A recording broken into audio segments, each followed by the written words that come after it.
video discusses Topic F, Progressive Reformers. The goal of this video is to be able to describe the major political and social reform movements of the Progressive Era, and to analyze their impact on capitalism, urbanization, politics, and individualism.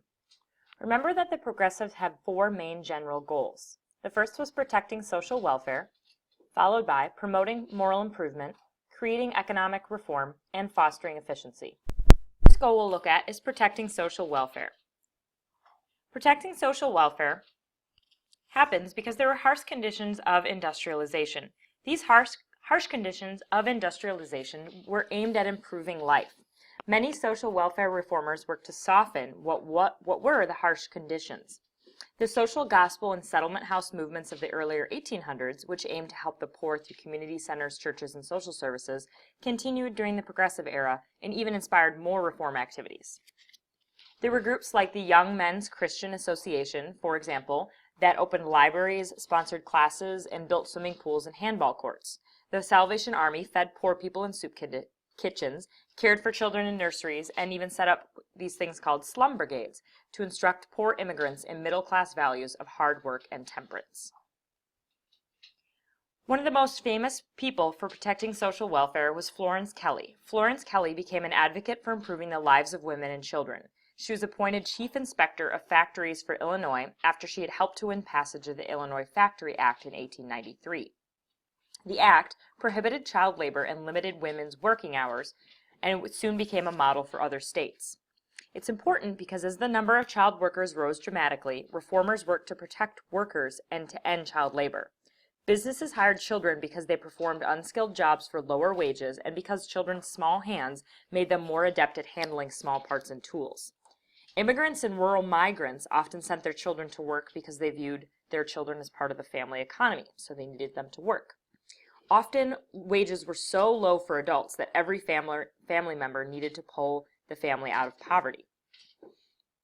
In addition to industrial settings, however, children were more prone to accidents caused by fatigue. Many developed serious health problems and suffered from stunted growth. Finally, in 1904, there was the National Child Labor Committee. It sent investigators to gather evidence of children working in harsh conditions.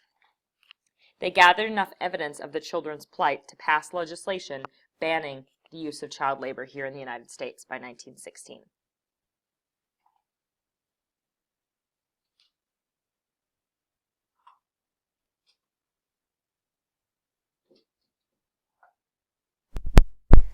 The second progressive goal we'll look at is promoting moral improvement.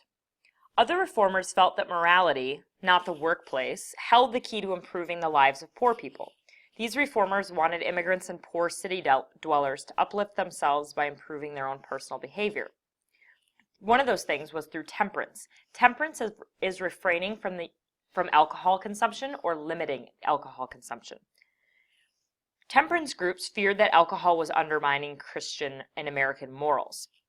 In 1874, the Women's Christian Temperance Union was founded in Cleveland. It spearheaded the crusade for prohibition, which is banning the sale of alcohol beverages. Members advanced their causes by entering saloons, singing, praying, and urging saloon keepers to stop selling alcohol. As momentum grew, the union was transformed by Francis Willard from a small Midwestern religious group to a national organization. By 1911, there were 245,000 members, making the WCTU the largest women's group in the nation's history. So they promoted a family focus, and they had a do-everything slogan, and they began opening kindergartens for immigrants, visiting inmates in prisons and asylums, and working for suffrage, which was the right to vote. That movement finally came to a culmination in 1920. Eventually, the 18th Amendment went into effect. The 18th Amendment the idea of it was starting in the earlier 1900s, and it was certainly led by women. The 18th Amendment was mostly supported by rural South and Western people. However, this amendment launched an era known as Prohibition, during which that era, the manufacture, sale, and transportation of alcoholic beverages were legally prohibited. Reformers had long considered liquor a prime cause of corruption, and they thought that too much drinking led to crime, wife and child abuse, accidents on the job, and other major problems. Support for prohibition largely came, like I said, from the rural South and the West, areas where large populations of native-born Protestants. The church-affiliated Anti-Saloon League led the drive to pass the prohibition movement. Coupled that with the Women Christian Temperance Union, which considered drinking a sin, helped push the measure through. This is a cartoon in reference to the era about prohibition and how prohibition prevails. The WCTU, which is the Women Christian Temperance Union, would measure Christianity by hop picking. Hop picking refers to making of alcohol, so they want to pick it or get rid of it. The third goal of progressives was to create economic reform. Journalists sought out to expose the pitfalls of capitalism. The pitfalls of capitalism were exposed by journalists called muckrakers. So those who wrote about the corrupt side of business and public life in mass circulation magazines during the early 20th century became known as muckrakers. It's from an old John Bunyan term, a character rather, about raking up the muck. Okay? One of those famous muckrakers was Upton Sinclair, and his book was called The Jungle. Another famous journalist that exposed the pitfalls of capitalism was Ida M. Tarbell. She wrote a book on Standard Oil called The History of the Standard Oil Company. It was rather a monthly serial in McClure's magazine, but it came out later as a book. She described the company's cutthroat methods of eliminating competition as Mr. Rockefeller has systematically played with loaded dice, Tarbell charged, and it is doubtful if there has ever been a time since 1872 when he has run a race with a competitor and started fair. These were very damning claims of the pitfalls of capitalism exposed en masse by the journalists of the era.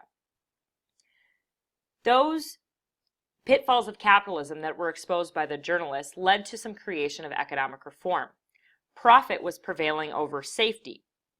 Therefore, over a period of time, and after reading The Jungle by Upton Sinclair, President Roosevelt responded to the public's claims for action. He appointed a special commission of experts to investigate the meatpacking industry, which Upton Sinclair talked about in his book. The commission issued a scathing report backing up Sinclair's account of the disgusting conditions in the industry, and true to his word, in 1906, Roosevelt pushed for the passage of the Meat Inspection Act and later the Pure Food and Drug Act, which would provide truth in labels, and then the Meat Inspection Act would provide for sanitation standards. This is a photograph showing what standards were like in meatpacking industries prior to the Meat Inspection Act of 1906. Largely, they were not refrigerated, they had dirt floors, workers were not well protected against some of the sanitation issues. This document over here is for Hall's Hair Renewer, which makes claims to have baldness be fixed, etc. So that's false labeling, which was prevented by the Pure Food and Drug Act of 1906. What we'll look at for the progressives was this idea of fostering efficiency. Reforming government clearly needed to be done as corruption was abound in the late 1800s. Since the beginning of the 19th century, presidents had complained about the problem of patronage. Patronage is the giving of government jobs to people who had helped a candidate get elected. So, over time, this resulted in the Pendleton Civil Service Act of 1883 that authorized a bipartisan, or two parties, Republican and Democrat, Civil Service Commission to make appointments to federal jobs through a merit system based on candidates' performance on an examination. So rather giving your jobs to friends, you would give a federal job to a qualified individual. This definitely reduced patronage, which did not allow money or the giving of government jobs to influence government. Furthermore, to foster efficiency, the Senate and the Congress in general moved to create the direct election of senators to give people more of a direct voice in their government. It was such a success that eventually they passed the 17th Amendment to the U.S. Constitution in 1913. Before 1913, each state's legislature had chosen its own United States senators, which put even more power in the hands of the party bosses in each city and wealthy corporation heads. To force senators to be more responsive to the public, the voters in their states, progressives pushed for the idea of popular election of senators. At first, the Senate refused to go along with the idea, but gradually more and more states began allowing voters to nominate senatorial candidates in direct primary. As a result, Congress approved the 17th Amendment in 1912. Its ratification in 1913 made direct election of senators the law of the land. And finally, with government officials fed up with the monopolies that had been created by many of the industrialists in the 1800s, they decided to start reforming business. One of the ways they did that was through the Sherman Antitrust Act of 1890. That made it illegal to form a trust, which was the holding company, the group of different corporations all doing the same thing within an industry, that interfered with free trade between states or with other countries. Prosecuting companies under the Sherman Act was not easy, however, because the act didn't clearly define the terms like trust. In addition, if firms such as Standard Oil felt pressure from the government, they simply reorganized into single corporations. The Supreme Court threw out 7 of 8 cases that the federal government brought against trusts in the 1890s, but eventually the government stopped trying to enforce the Sherman Antitrust Act and the consolidation of businesses continued. Many of these progressive policies became part of what we call Teddy Roosevelt's Square Deal.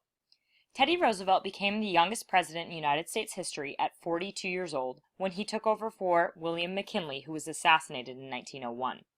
Unlike previous presidents, Roosevelt soon dominated the news with his many exploits.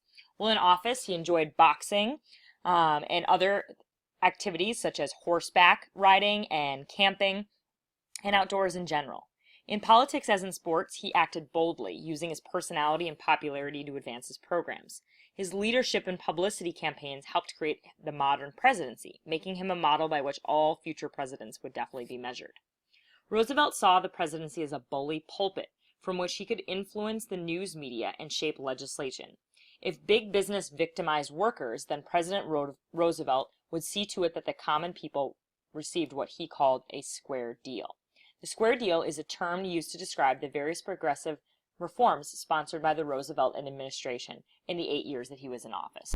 The square deal covered a variety of different things. One of those main things was trust busting, or the legal bodies created to hold stock in many companies that controlled about 80% of the industries in the United States, and so Roosevelt spent most of his presidency breaking down those trusts. In fact, they filed 44 antitrust suits during his presidency, winning a number of them and breaking up some of the trusts. He also intervened in many strikes. Most famously, in 1902, there was a Pennsylvania coal strike, and after 5 months of strike, he got the workers and the employer to come to the bargaining table. Additionally, a progressive reform that he put in place was railroad regulation. In 1887, Congress had passed the Interstate Commerce Act, which prohibited wealthy rail owners from colluding to fix prices, but that was largely ignored, and so during Roosevelt's administration, they strictly prohibited the distribution of free railroad passes and other restrictions on railroads to better regulate their corporations. Also, he sought to regulate food and drugs through the things like the Meat Inspection Act and the Pure Food and Drug Act, which we talked about before. Roosevelt was also a huge proponent of conserving natural resources. The national park system was founded before Roosevelt's time. However, Roosevelt camped in Yosemite's National Park in 1903, and that persuaded him to set aside another about 150 million acres of forest reserves and create a number of different preserves for minerals, water, and land throughout the United States. Roosevelt was very famous for saying many things that are well quoted in American history. He once said that we demand that big business give people a square deal. That means a fair deal. In return, we must insist that when anyone engaged in big business honestly endeavors to do right, he shall himself be given a square deal. So fairness for everyone was Roosevelt's goal. In conclusion, remember the goal of this video was to be able to describe the major political and social reform movements of the progressive era and analyze their impact on capitalism, urbanization, politics, and individualism. Now that you've watched this video, you should be able to do that with much success.